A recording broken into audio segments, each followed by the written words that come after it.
The fluorescent lights buzzed softly, filling the boardroom with a sterile glow that made every surface a little too reflective. The morning sun barely sneaked through the blinds, slicing diagonal stripes across the dark mahogany table. I sat at the head of it, laptop open, notepad ready, hands resting lightly on the keyboard. My fingers drummed a quiet rhythm, a nervous habit I'd carried since my first corporate audit. Today wasn't just another Monday. Today was the meeting where they could either see my work or rewrite the story without me. A $2.4 million contract hung over my head like a guillotine. Not a single misstep could happen. Not today, not ever, if I wanted to preserve my integrity. I glanced around the room. The early morning haze from the HVAC mixed with the smell of burnt coffee and travel mugs. My colleagues were scattered around the table, some pretending to check their phones, others fidgeting with pens. Their eyes flicked toward me occasionally, some curious, some wary. I could feel it, the tension, thick as molasses, pressing against my chest. I swallowed, reminding myself to breathe slowly, evenly. "Breathe, Candace," I whispered under my breath. "You know your truth. You know the receipts." My notes were meticulously organized. Timestamps, bullet points, screenshots of whiteboard workflows, direct quotes from meetings. Every line, every entry was a footprint in the sand of corporate accountability. I had built this trail over weeks, documenting every email, every conversation, every off-the-cuff remark that could later be twisted into blame. The overhead projector hummed as the first few team members began connecting their laptops to the screen. I noticed the reflection of my own face in the glossy table surface. My eyes looked calm, too calm. Maybe, but inside, my heart raced. A familiar dread stirred in the pit of my stomach, the dread of being blamed for something I hadn't done. As a Black woman in corporate America, this wasn't just a hypothetical scenario, it was history repeating itself in microcosm. I'd seen it happen, over and over. Women like me pushed into defensive corners, assumed guilty until proven otherwise, often without the luxury of evidence. I reached for my coffee but paused halfway. The mug felt warm in my hands, almost comforting. I set it down. This wasn't the time to rely on comfort. This was the time to rely on preparation, on documentation, on quiet power.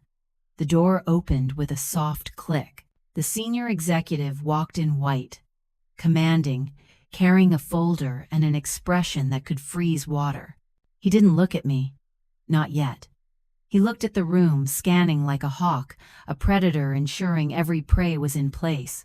My colleagues shifted in their seats, chairs creaking against the polished floor. The tension tightened. I felt it coil around my spine, and for the first time, I let myself notice. My hands were steady. My pulse was steady. I was ready. I opened my laptop again, scrolling through the meeting notes I had prepared, time-stamped to the minute. The 11th of March, 2025, 09:42 a.m. Kickoff call with finance and legal. Budget allocation $2. 4 M. Approved. 3/11/2025. 10:15 a.m. Follow-up email from legal, confirming wording compliance. 3/11/2025. 11:30 a.m. Quick sync with project manager. Deliverables finalized. Each entry was a thread, weaving a narrative that was undeniable. I didn't have to raise my voice. I didn't have to defend. The proof was already there. All I had to do was let it speak. I caught the subtle gestures around me, a colleague adjusting their sleeve, a pen tapping the table, a phone screen illuminating a nervous glance. Corporate tension didn't need sound. It had a rhythm, a beat, a choreography of micro-gestures. Every move mattered. Every second counted. I exhaled slowly, and let my gaze drift to the whiteboard at the front of the room. Weeks ago, we had mapped the contract workflow here, hand-drawn arrows, boxes, and calculations for projected revenue streams. I had photographed it, annotated it, and archived it in a secure folder. One look, one visual reference, and anyone could see the meticulous work that went into the $2 for M deal. The door clicked again, this time more purposefully. Another executive stepped in, sliding into the empty chair at the table. I acknowledged them with a slight nod. Just a nod. Nothing more. Every expression, every gesture had to be controlled, measured. I could feel the weight of observation pressing on me from every angle. I checked the timestamp on my laptop. 9:55 a.m. In 5 minutes, the meeting would officially begin. In 5 minutes, the first accusations would likely fly. But I was ready. Every note, every screenshot, every quote was lined up like soldiers on a battlefield. I had prepared for this, for exactly this moment. They can blame me all they want, I murmured quietly to myself, but they can't blame what I documented. The room fell into a quiet hum of anticipation. Chairs scraped lightly as people adjusted. Laptops clicked. Pens scribbled. And in that moment, I felt the calm settle over me like armor. The fluorescent lights reflected softly across my notes. I traced the lines with my eyes, internalizing every timestamp, every detail. I wasn't just sitting in a boardroom. I was holding the line for every Black woman who had ever been blamed unfairly, for every professional who had ever been assumed guilty without proof. I was ready.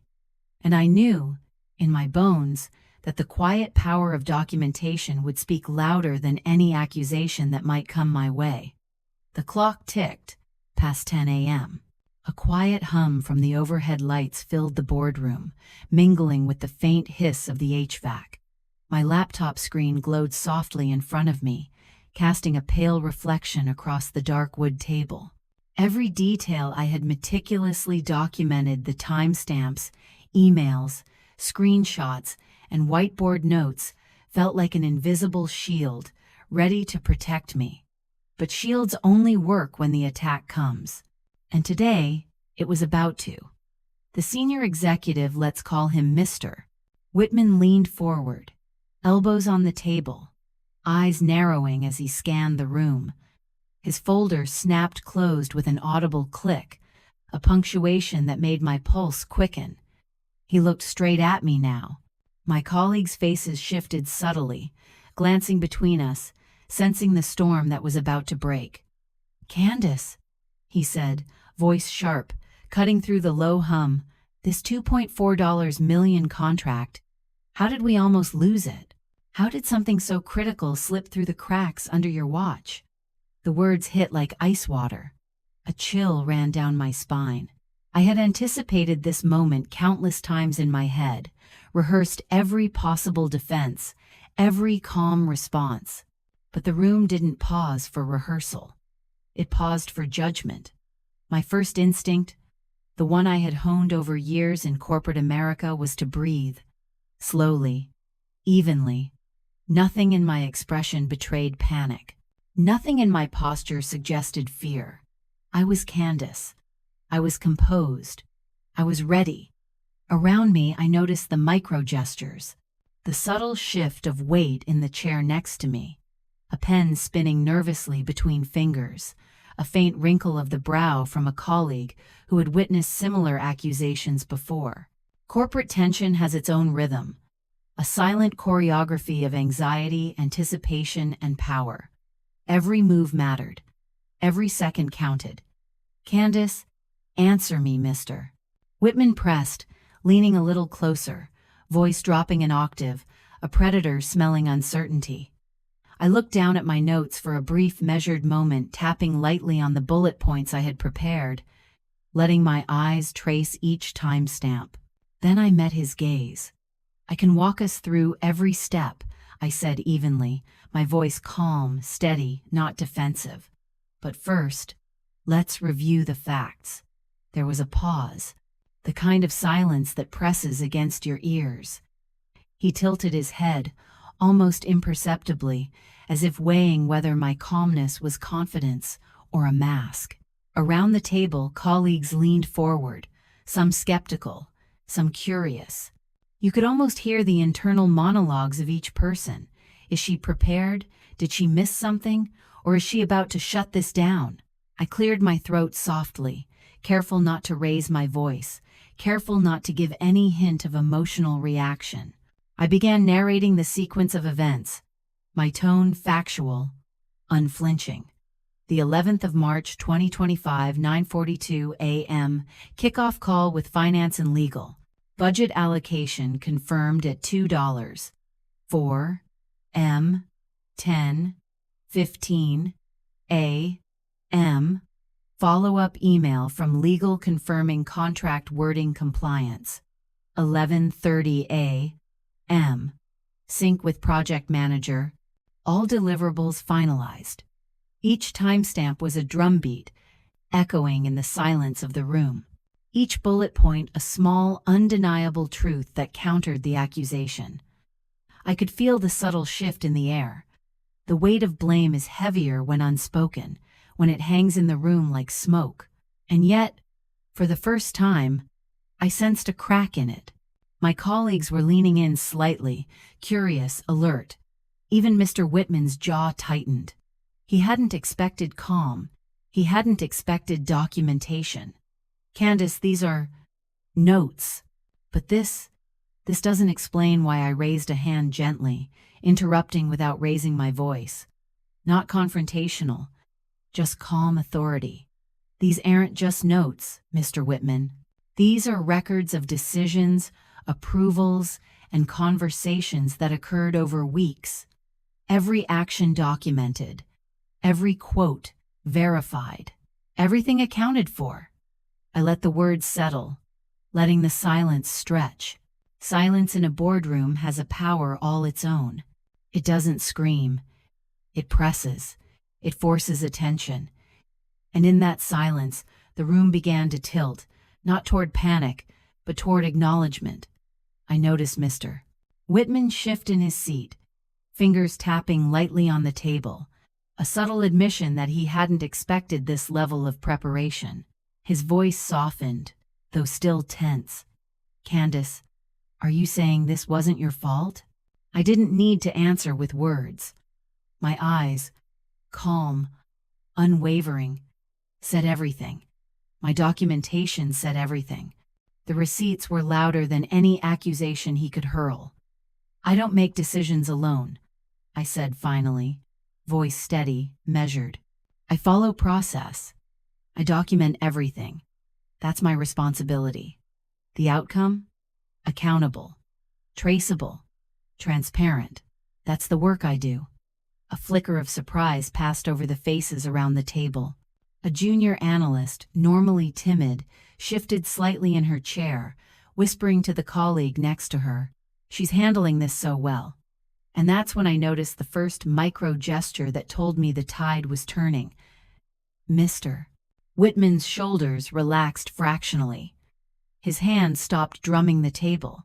He blinked, processing that the narrative he had assumed, the blame he had assigned without evidence, was slipping from his control. I took a breath. Just a small, controlled inhale. I wasn't done yet. But this first wave, the accusation itself, had met resistance.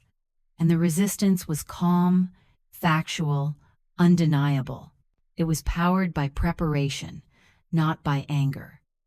Candace, he murmured finally, almost to himself, we may have misjudged the sequence of events.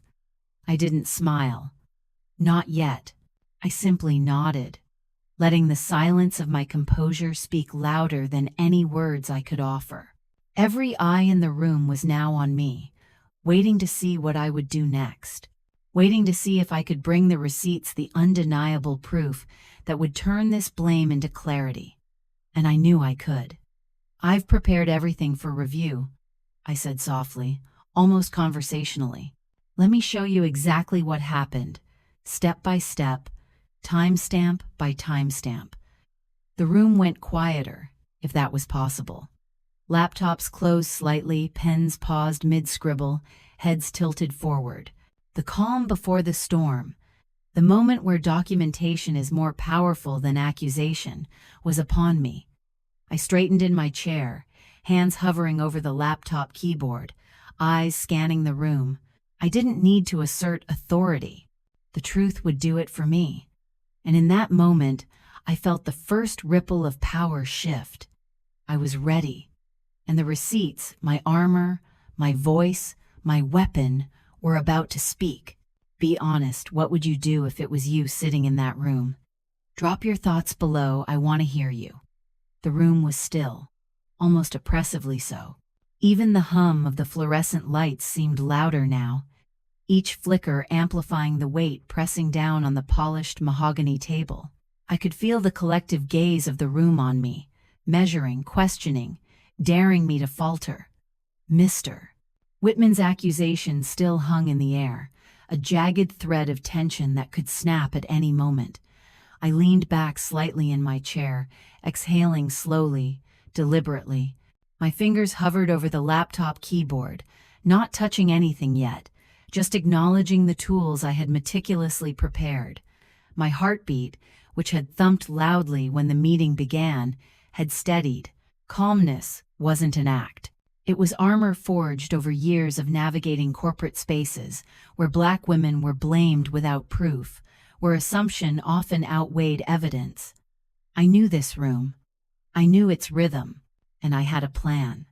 "Breathe, Candace," I murmured silently, a mantra as familiar as my own reflection in the table. "Let your preparation speak. Let the facts lead." The tension was palpable. Pens tapping, subtle chair shifts, the shuffle of papers, it all slowed in the presence of someone who refused to rise to panic. I let my gaze drift across the room. My colleagues, normally bustling with side conversations or discreet typing, were still. Their focus was drawn to the calm eye at the center of the storm. Me. I noticed the little tells, the micro gestures of corporate tension. Whitman's own quote on the project status. "We can't afford mistakes like this." Every entry was a shield. Every line a reminder that I had anticipated every possible accusation, every hypothetical finger-pointing. My preparation wasn't arrogance, it was necessity. In corporate America, especially as a Black woman, one misstep or one forgotten email could be weaponized against you. I knew that. I had seen it happen, and I refused to let it happen to me. "Candace, are you ready to explain this?" "Mr." Whitman's voice broke through my internal focus, slightly quieter than before, tinged with uncertainty. I didn't answer immediately. Instead, I allowed a measured pause, letting the silence stretch deliberately. In this silence, the dynamics of power subtly shifted. It wasn't loud. It wasn't flashy. It was quiet. And in corporate spaces, quiet can be a weapon. I tapped my pen gently against the table, the sound soft but deliberate. Then I looked up, meeting Mr. Whitman's gaze squarely. My voice was calm, factual, devoid of defensiveness, the tone of someone who had nothing to hide. "I can walk us through every step, Mr. Whitman. Every call, every approval, every email. I've documented it all." The pause that followed was thick, almost tangible. My colleagues leaned in slightly, curiosity flickering across faces that had moments ago worn skepticism. Even the usually impervious Mr. Whitman seemed momentarily thrown off by the composure. He had expected a scramble, a defensiveness, perhaps even a touch of panic. He hadn't expected readiness. I shifted slightly, adjusting my posture, keeping my movements controlled. In the cinematic interplay of light and shadow, my laptop screen cast soft illumination across my notes, while the fluorescent lights overhead bounced off the polished table. Every micro gesture mattered.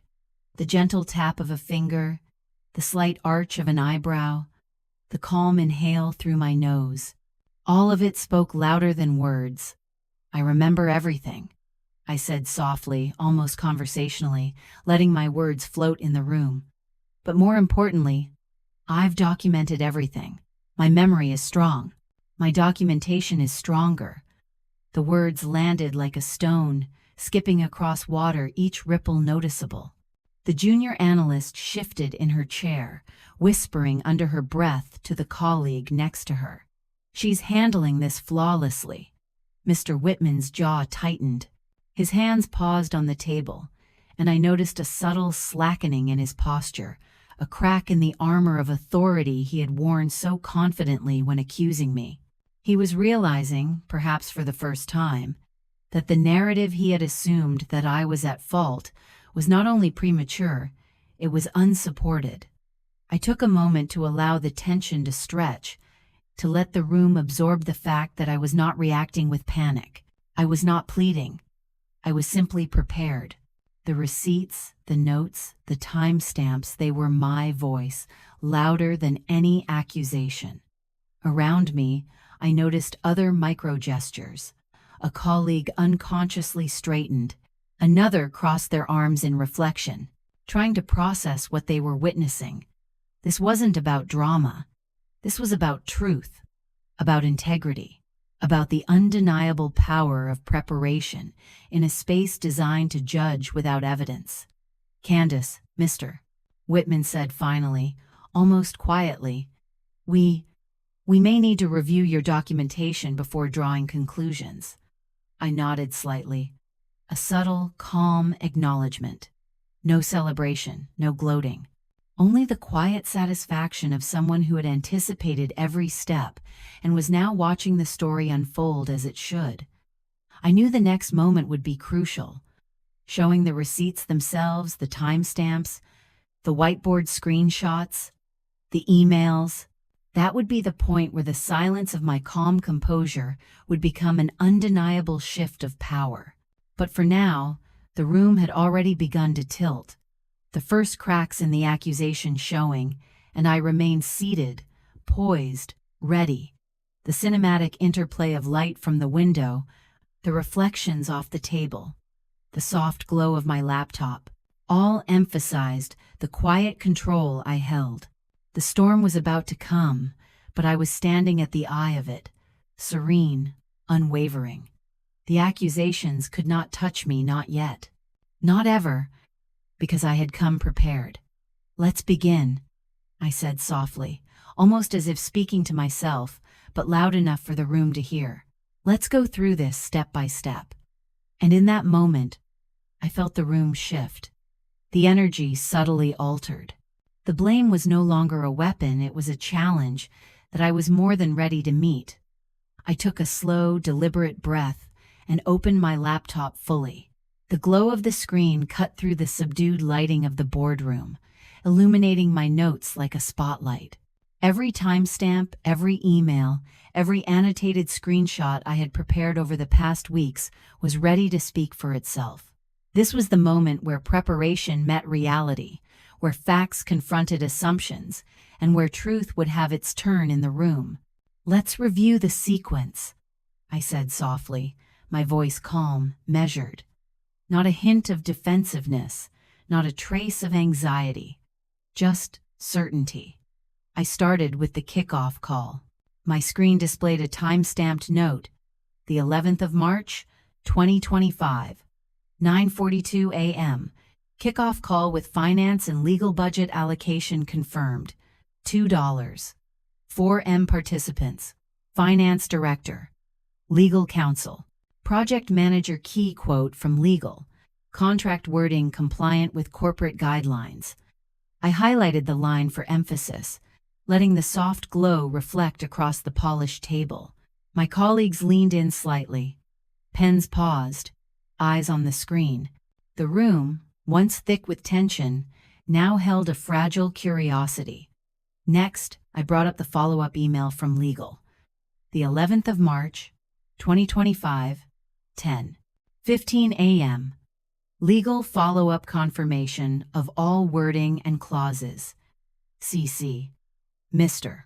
Whitman status. Approved without edits, I clicked into the screenshot I had taken of the email. The yellow highlighter on the approval line caught the light. It was undeniable, irrefutable. I didn't need to raise my voice. The documentation did it for me. Every decision, every confirmation, every approval was captured, I said. Not just in my memory, but in records that are transparent, traceable, and accountable. Mr. Whitman's gaze flicked from the screen to me.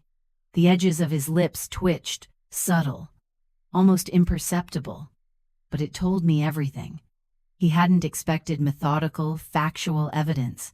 He had expected panic, maybe stammering, maybe excuses. Instead, he was faced with clarity. I moved to the next set of notes, scrolling carefully. The 11th of March, 2025. 11:30 a.m. Project manager sync deliverables. Finalized and assigned timeline approved by all department leads, risks identified, and mitigation steps documented. I had included a photo of the whiteboard from that meeting. Arrows and boxes, carefully labeled, color-coded markers showing responsibility lines. It wasn't just a visual, it was a map of accountability. Every name, every action, every date was recorded. The room was silent. Not the kind of silence filled with waiting or discomfort, but a tense, electric quiet. Pens hovered over paper. Laptops paused mid-typing. Even the interns who had been peeking at phones earlier were now fixated on the glow of the screen. Corporate attention, when fully captured, has a weight all its own. Candace, these are just notes, Mr. Whitman finally said, his voice lower than before, almost hesitant. How does this prove I held up my hand, not confrontationally, just with quiet authority? These are more than notes, I said evenly. They are records of every step, every conversation, every decision that contributed to this contract. They are evidence, time-stamped, verifiable. Every claim of responsibility and accountability is documented. I scrolled to the follow-up emails that included his own words. He paused mid-breath when he recognized one of his own quotes. The 11th of March, 2025, 3:17 p.m. Status update, Mr. Whitman. We can't afford mistakes like this. Context. Review of deliverables and approvals. The subtle power of that moment wasn't lost on anyone. He had unintentionally provided evidence that contextualized his own concern, and now it aligned perfectly with my documented record. I noticed the micro gestures around the room. The junior analyst adjusted her sleeve nervously, but leaned forward, taking in every detail. A senior manager uncrossed her arms, eyes narrowing in focus, reevaluating the assumption of fault. Mr. Whitman's posture shifted slightly back, shoulders less rigid, jaw unclenching fractionally. Even in silence, the room was responding. Next, I displayed a screenshot of the collaborative task tracker. Each column detailed deadlines, assignments, approvals, and outcomes. The color-coded system made accountability visible at a glance. I moved the cursor slowly across the rows, letting everyone see that no step had been skipped, no responsibility unassigned. Everything is documented in real time, I said. Not just for internal clarity, but for accountability, for compliance, for transparency. I let the words sink in. There was no flourish, no dramatic gesture, just clarity, presented with patience and precision. The effectiveness of documentation in corporate culture is subtle but undeniable. It shifts energy without raising voices. I scrolled to the final piece, a side-by-side comparison of projected revenue against actual approvals. Numbers, charts, annotations, all verifiable. This was the proof of due diligence, the final nail in the assumption that I had mishandled the contract. Here is where decisions were made, risks assessed, and approvals given, I explained. Every step tracked, every action accounted for. Responsibility is not a single person, it's process. And this process is what we followed meticulously. I noticed the first audible intake of breath. Mr. Whitman's lips parted slightly. A gesture of realization, the kind that happens before an admission. The room had gone from tense anticipation to focused observation. The power dynamic was beginning to shift. "Candace," he said finally, voice quieter, uncertain, I see now. This is thorough." I didn't realize I allowed a brief pause, letting the significance settle. I didn't need to finish his sentence. The receipts had spoken. Silence in a corporate room can be louder than any accusation. It carries weight, demands acknowledgement, and commands respect. "Mr. Whitman," I said softly, deliberately, "documentation isn't just about proof. It's about integrity. It's about accountability. It's about making sure that truth can't be rewritten in someone's absence." A faint nod from the project manager confirmed what I already knew. The room was recognizing the quiet shift in authority. The calm, methodical presentation of facts had neutralized the blame, replaced it with clarity, and subtly repositioned the energy in my favor. Finally, I leaned back slightly, closing the loop visually. I had not raised my voice. I had not reacted emotionally. Every note, every timestamp, every screenshot had done the work for me. The receipts, the proof of careful, accountable, diligent work, had spoken louder than accusation ever could. I exhaled slowly, feeling the tension ease slightly. The room remained silent, but it was the kind of silence that carried acknowledgement, respect, recognition, authority.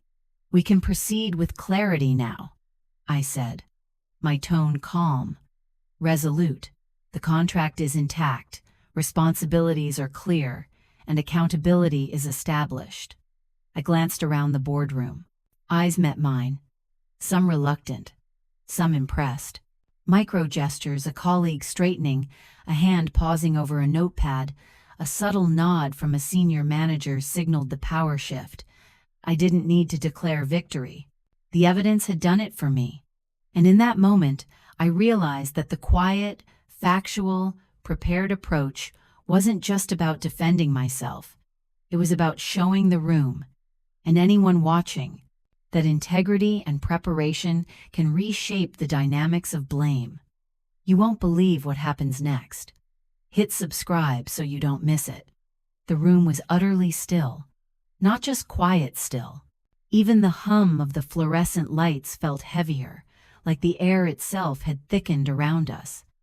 My laptop screen glowed softly, illuminating the notes and screenshots I had just walked the room through.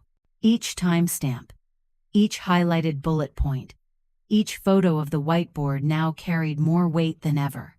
The receipts had been presented, meticulously, patiently, and now they were speaking louder than accusation ever could. I sat back slightly, letting the glow from the screen fall across my hands, the subtle movement of my fingers, like the quiet pulse of authority. I could feel the shift happening, slow but undeniable. In the space of silence, power had begun to change hands. It wasn't loud. It wasn't dramatic. It was inevitable. Around the table, I noticed the micro gestures, the subtle, almost imperceptible signs that the room was recalibrating. Mr. Whitman's fingers had stopped drumming the table. His jaw, which had been rigid with tension, softened fractionally.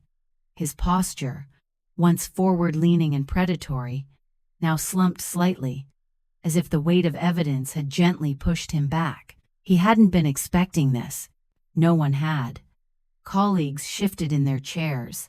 The junior analyst who had fidgeted with her ring earlier was now leaning forward, eyes wide, absorbing every detail. A senior manager crossed and uncrossed her arms, clearly processing the new energy in the room. Even the interns who had been glued to their phones now had their attention fully captured. "Candace," Mr. Whitman began, voice lower, uncertain, almost inaudible. I I didn't expect this level of preparation. I didn't reply immediately. I let the silence stretch, letting the subtle change in atmosphere do its work. In corporate America, silence is a language all its own. It can be heavy, oppressive, intimidating, but when wielded carefully, it can also command authority, demand attention, and reshape assumptions. I straightened in my chair, fingers lightly tapping the edge of the table, not impatiently, but deliberately. Each tap was a rhythm, a heartbeat that mirrored the shift in power. My eyes moved across the room slowly, noting reactions without needing to speak. A colleague's pen hovered mid-air, hesitant to mark anything down too soon.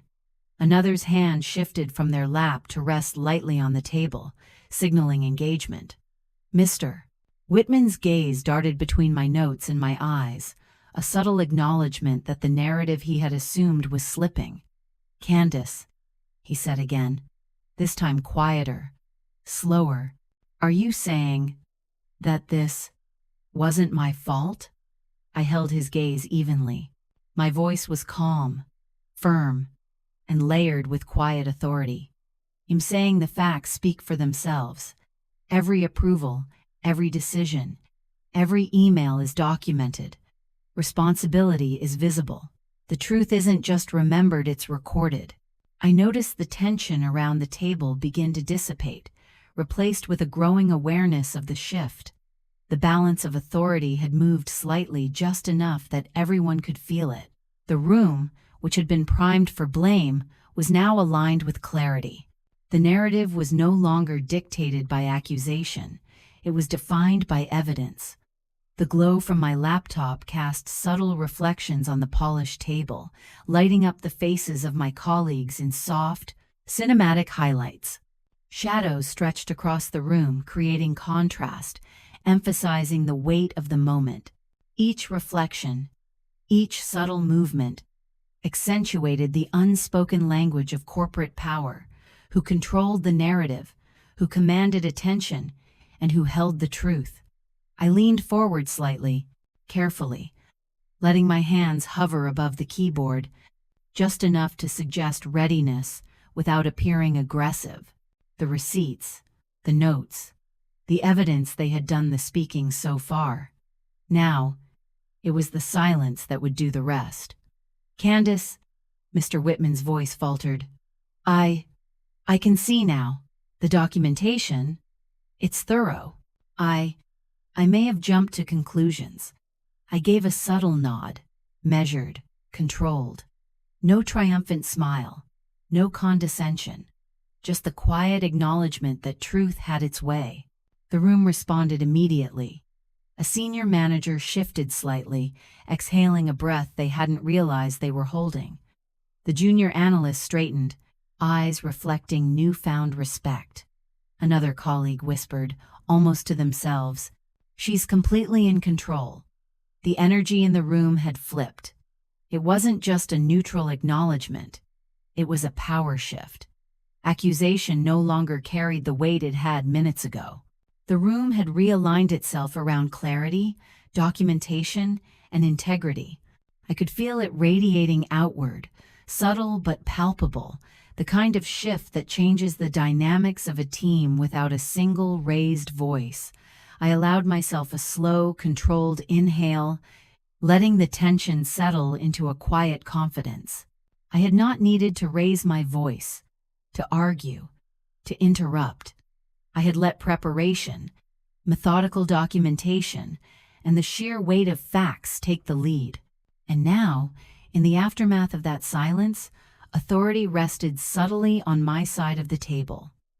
I observed Mr. Whitman's hands, which had been nervously drumming seconds ago, now resting quietly. His eyes, which had been sharp and accusatory, softened, reflecting an acknowledgement of the shift. In subtle ways, the room had begun to respect the order I had quietly established. Truth is evidence is power, and preparation is the ultimate authority. "It's not about winning," I said softly, voice low enough that it carried across the table, but did not dominate it. "It's about clarity, accuracy, accountability. This is how corporate decisions should be approached. And this is how we avoid assumptions that harm both people and projects. The room remained quiet, not because it was uncomfortable, but because it was listening. Every word, every gesture, every timestamp I had presented earlier had culminated in this moment of quiet, undeniable authority. I leaned back slightly, hands resting calmly on the table, my laptop still open, the screen's glow softening. I felt the tension in the room ease further. The junior analyst gave a barely perceptible nod, a silent sign of acknowledgement. Another colleague exhaled, a subtle relaxation, the unspoken admission that Candace was not only prepared, she was in control. The power shift was complete, subtle yet absolute. The accusation had lost its grip. Silence had done its work. Authority now radiated from composure and documentation, not volume or dominance. "We can proceed now," I said quietly, measured, with clarity, with accountability, with truth. And in that moment, the room had transformed. The dynamic that had begun with blame, accusation, and tension now rested on evidence, integrity, and preparation. I didn't need to assert authority, it had emerged naturally, undeniable, cinematic in its quiet force. I exhaled fully, letting the subtle energy of control wash over me. The receipts had spoken, the silence had amplified their voice, and the power, the quiet, unshakable authority was mine. The room was still, but the stillness had changed. It wasn't just quiet anymore, it was charged, electric, almost tangible.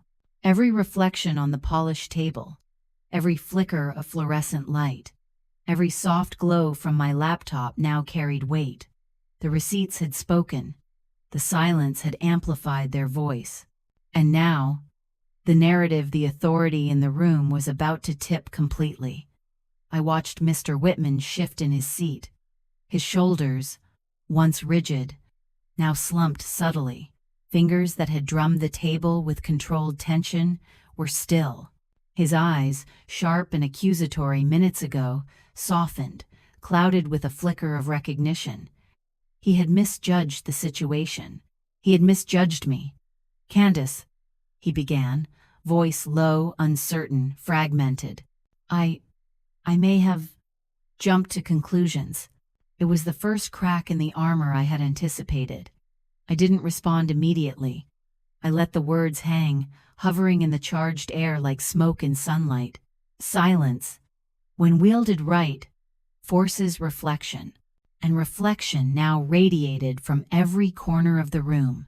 My colleagues shifted slightly, leaning in, sensing the moment of surrender, the shift in authority. I exhaled slowly, letting my presence fill the space without a word. My laptop screen illuminated my calm expression, highlighting the contrast between poised control and faltering accusation. Every timestamp, every bullet point, every annotated screenshot had done its work. The evidence was undeniable. "Candace," he continued, voice trembling slightly, "the documentation, the timeline, the approvals, it's thorough. I didn't see the process clearly. I apologize." Apology. The word hung in the air, potent and cinematic. Every syllable was a release, a shift in power, a recognition that blame without proof was a misstep, and that truth, quietly and methodically presented, cannot be ignored. I nodded once, subtly, without gloating, without triumph.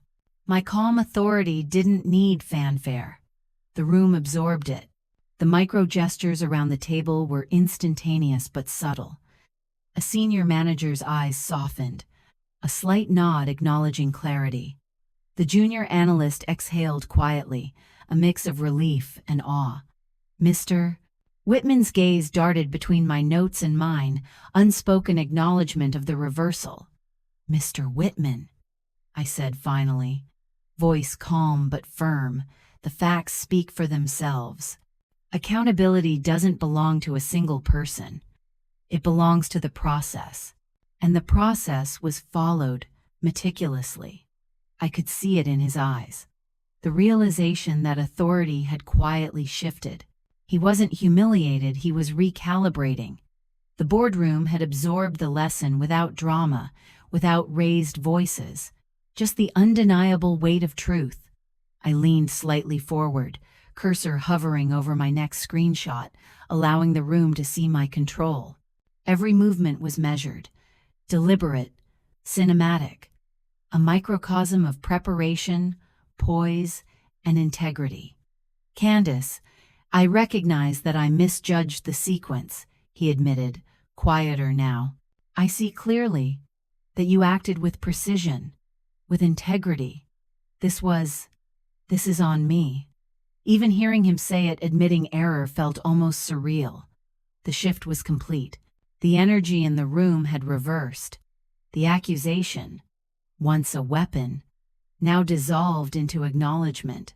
Authority rested with truth, with evidence, and with the quiet power I had held from the beginning.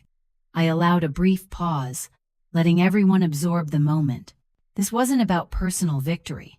It was about integrity, accountability, and the undeniable power of preparation. And yet, the emotional weight was profound. Years of small microaggressions, assumptions of incompetence, the subtle and not-so-subtle pressures Black women face in corporate America all coalesced into this moment. Candace, Mr.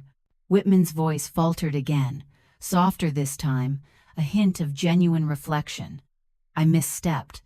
The blame I placed was premature. Your documentation, your thoroughness. It's exemplary. I exhaled slowly, feeling the tension release. My colleagues, too, exhaled almost simultaneously.